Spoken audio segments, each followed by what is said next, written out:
자, 안녕하세요. 2학년 세계사 시간입니다.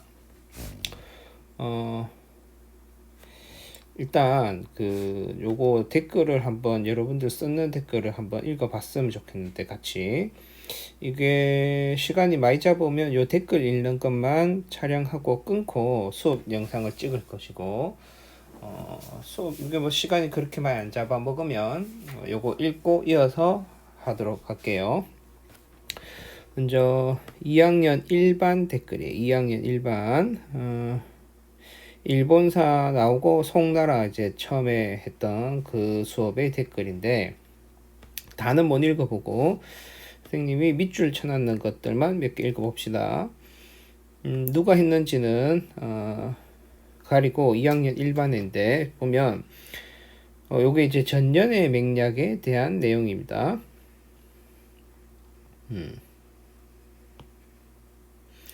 전년의 맥락에 대한 내용인데, 자, 이 조약이 끝까지 기억에 남아서 약간의 조사를 해 보았는데, 요거 잘 들어보세요.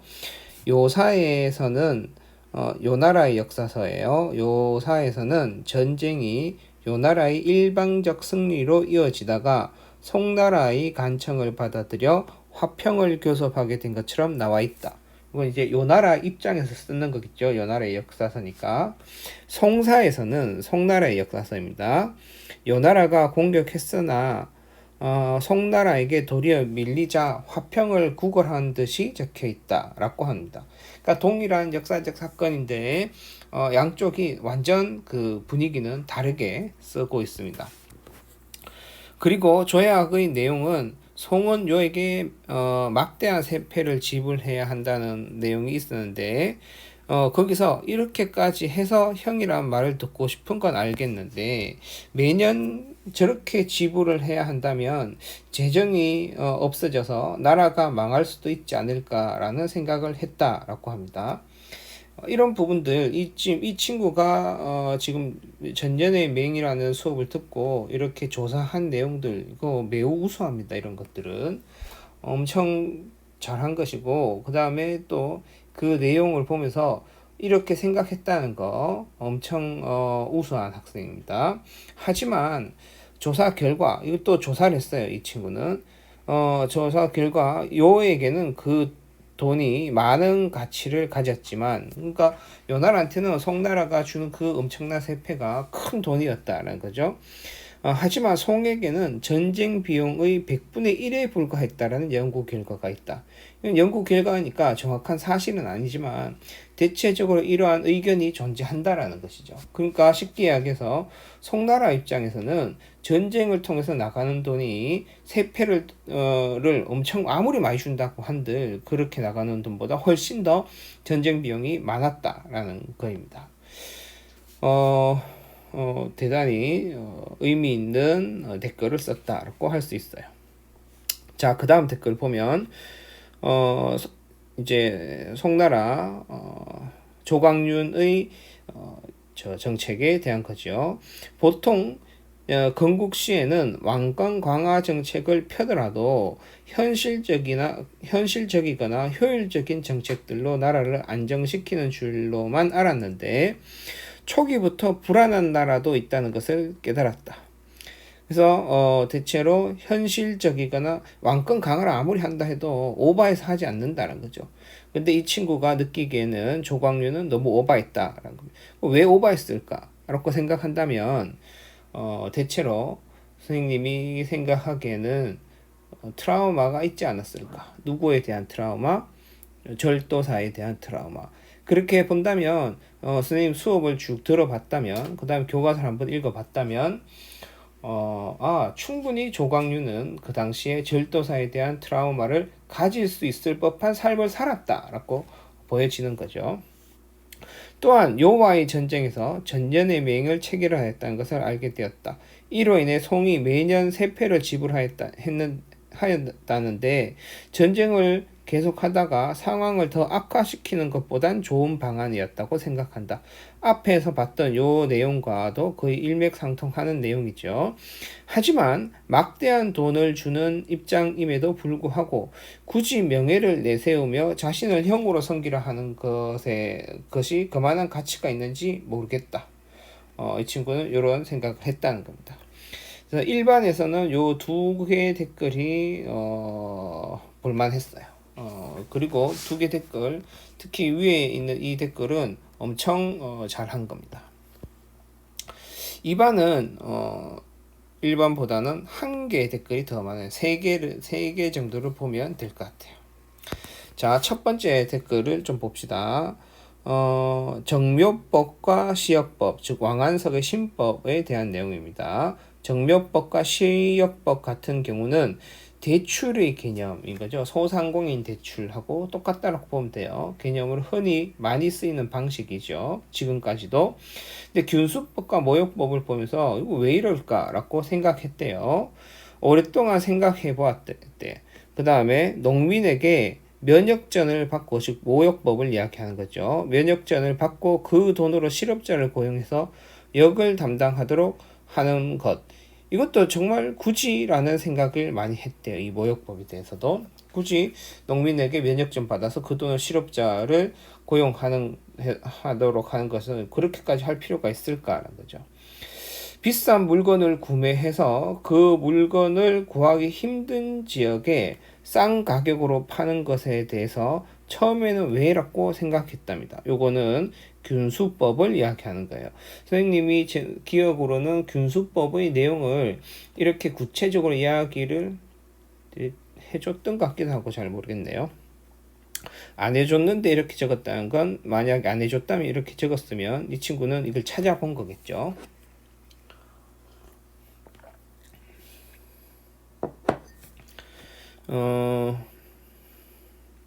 왜라는 생각밖에 안 들었대요.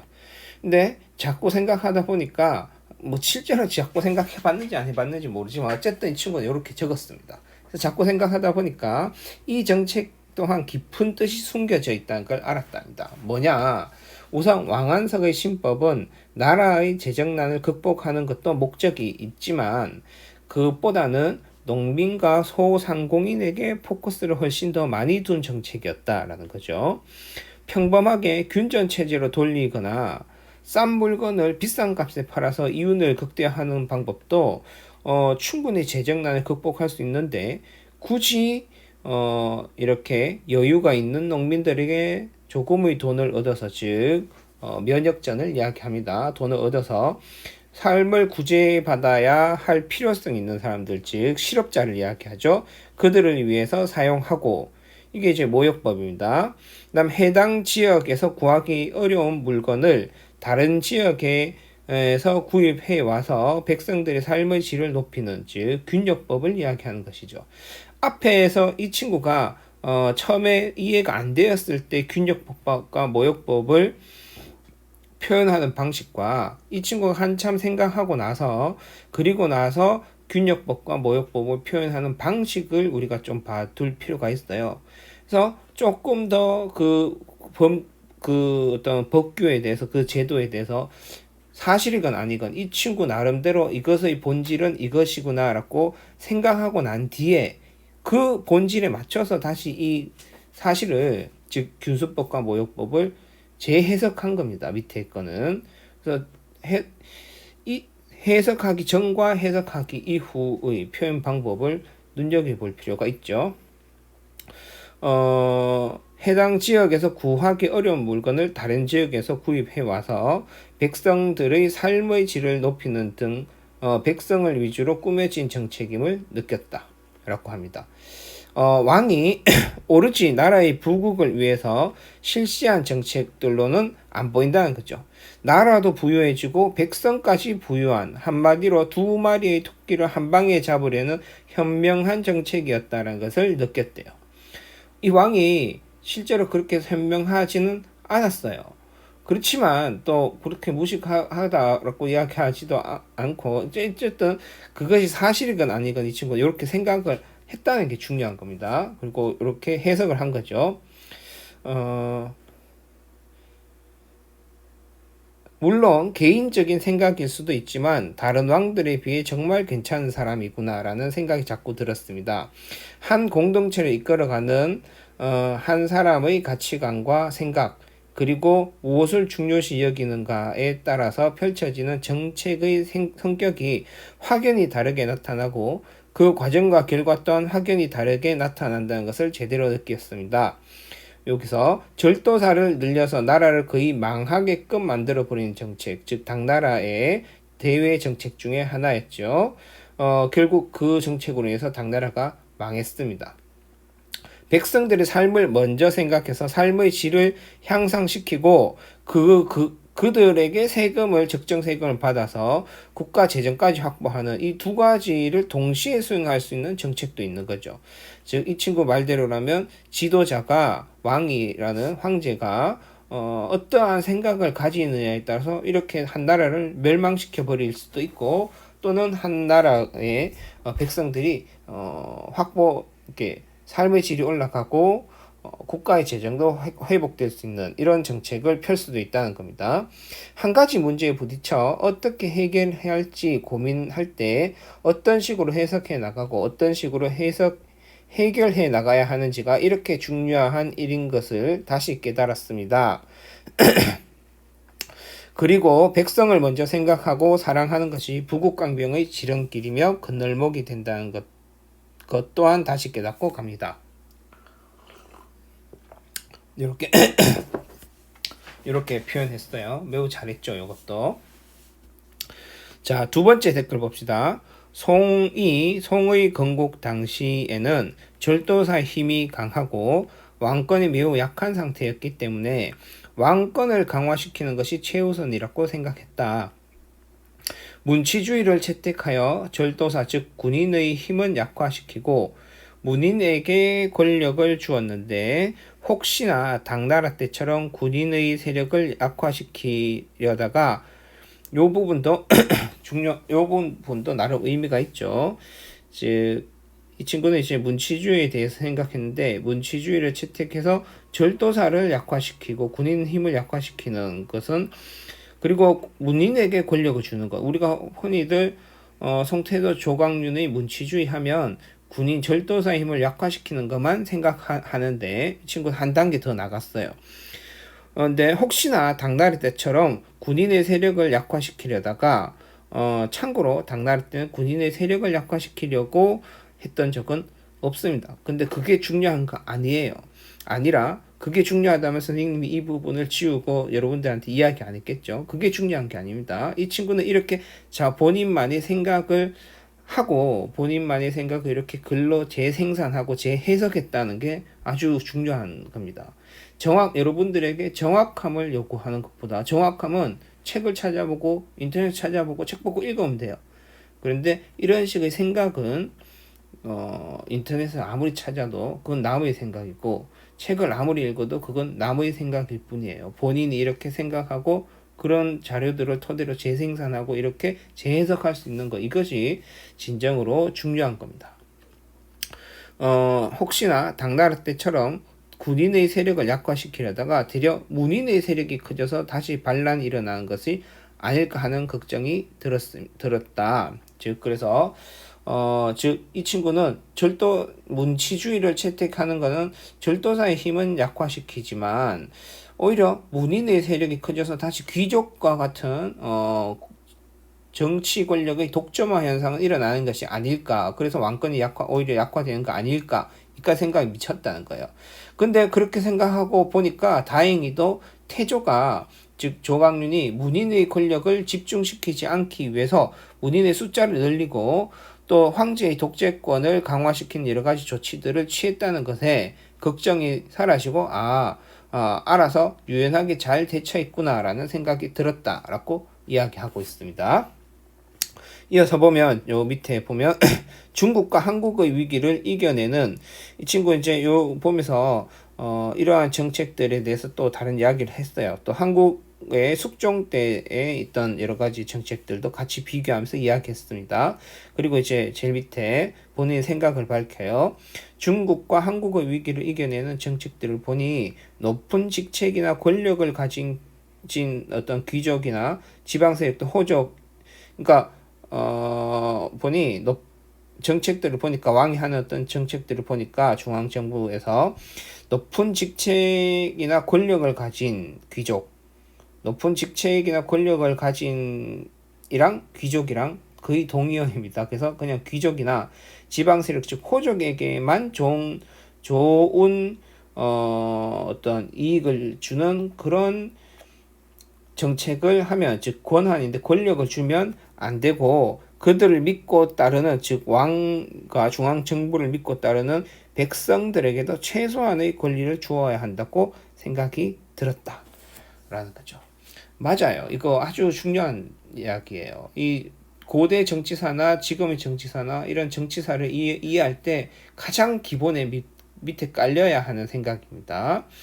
왜냐하면 아무리 왕조시대고 아무리 독재를 하거나 아무리 민주주의를 한다 하더라도, 독재를 한다 하더라도 어떤 한 사람만의 마음대로 할 수 없어요. 왜냐하면 그 한 사람은 한 사람이고 그들을 따라와야 되는 사람들은 수백 수천만 명이기 때문에, 혹은 수억 명이기 때문에 아무리 뛰어난 한 사람이 수억 명을 이길 수 없습니다. 쪽수를 이길 수 없어요. 그래서 그들이 결국 반란을 일으켜서 멸망하게 되겠죠. 우리가 그런 역사를 세계사에서도 봤어요. 진시황제라든지 왕망의 신나라라든지 이런 것들 봤죠. 수양제라든지. 그런데 그런 정책들은, 즉 아무리 왕조 시대 황제 독재권이 강화된다 하더라도 결국 이 친구가 이야기한 것처럼 그 황제 밑에 따르는 백성들에게도 최소한의 어떤 권리를 주어야지 한다는 거. 그래서 이런 점에서 착안해서 했던 것이 결국 왕안석의 신법이라고 이야기할 수 있겠죠. 자, 이제 마지막 댓글을 봅시다. 일본의 무사라는 캐릭터는 너무 다들 익숙했는데 이번에 원래 무사들은 그저 농민이었다. 이 무사들이 그저 농민이었다는 것을 알게 돼서 너무 충격적이었다라고 합니다. 그래서 이것도 한 포인트예요. 일본의 무사들은 그 태생이 일반 농민들 혹은 소상인들, 이런 일반 평민들이 결국 위에 있는 요 이야기하고 마찬가지 최소한의 권리가 주어지지 못하는 어떤 상황에 처해졌을 때 본인들이 알아서 사적 권력에게 이렇게 기대는 그 과정에서 생겨나는 것이었다라고 볼 수 있는 거죠. 그래서 충격적이었다라는 것이고, 밑에 보면 태조의 정치에 대해서, 이거는 이제 송나라 태조 조광윤이에요. 정치에 대해서 배웠는데 저는 개인적으로 개인이 가질 수 있는 힘을 최소화하였다는 점은 기발했지만, 즉 이것은 아까 위에 나온 것처럼 문치주의를 했지만 그 관료의 수를 많이 늘려서 권력을 쪼갰다는 거죠. 그 많은 인원과 세분화된 집단들을 왕이 다 직접 관리하는 것에 대해서는 조금 무리한 감이 있다고 생각했다. 무리한 거 맞습니다. 그리고 좀 되게 비효율적이죠. 그리고 이 시대 때에도 그저 왕 한 사람이 마음 내키는 대로가 아닌 현대처럼 낮은 계급의 의견도 수용하고 받아들여 줬다면 좀 더 나라를 위한 효율적인 정책이 시행되었을 것만 같고, 부패한 권력 남용을 어느 정도로 막을 수 있지 않을까 하고 안타까운 마음이 들었습니다. 이 밑에 있는 이 부분도 위에 있는 거하고 똑같습니다. 그래서 항상 기억해야 되는 건 억지로 많은 다수를 무시해 가면서까지 하는 정책이라는 건 결코 성공할 수 없다라는 걸 역사를 통해서 우리가 배울 수 있죠. 이런 점에서 보면 이거 이미 시간이 19분 흘러가고 있기 때문에 요거대로 올리고 따로 수업을 올릴 거예요. 그래서 이거는 모든 학생이 다 봐야 되는 건 아니고 관심 있고 보고 싶은 학생만 보도록 하겠습니다. 그래서 약간 심화 학습 이런 거라고 볼 수도 있겠죠. 그래서 이 부분에서 여러분들 생각해 볼 건 왕안석의 신법이라는 게 과연 그냥 좋기만 한가. 쉽게 이야기해서 돈이 없고 가난한 백성들만 그들이 백성이고 돈이 많으면 무조건 나쁜 사람들인가 라고 생각할 수 있죠. 물론 나쁘고 불법적으로 권력을 가지고 재산을 모은 사람들에게 그것을 빼앗는 것은 정당한 일일 수 있지만 그렇지 않고 본인이 엄청 노력해서 돈을 모아서 재산을 형성하고 권력을 가진 사람들에게 그들이 권력이 높고 부자라는 이유만으로 많은 세금을 때리고 어떤 많은 것들을 제한하는 것, 이것은 정당한 것인가 라는 생각도 한번 해볼 수 있어요. 선생님이 그걸 나쁘게 생각한다는 뜻이 아니라 그래서 실제로 그 당시에 왕안석의 신법에 대해서 반대했던 구법당은 이것은 국가사회주의적인 논리다라고 이야기했습니다. 그러니까 그 당시 국가사회주의는 아니죠. 그렇지만 너무 독단적이다 라는 이야기를 했죠. 그래서 그런 부분들도 한번 생각해 보면 좋을 것 같아요. 여기까지 하겠습니다.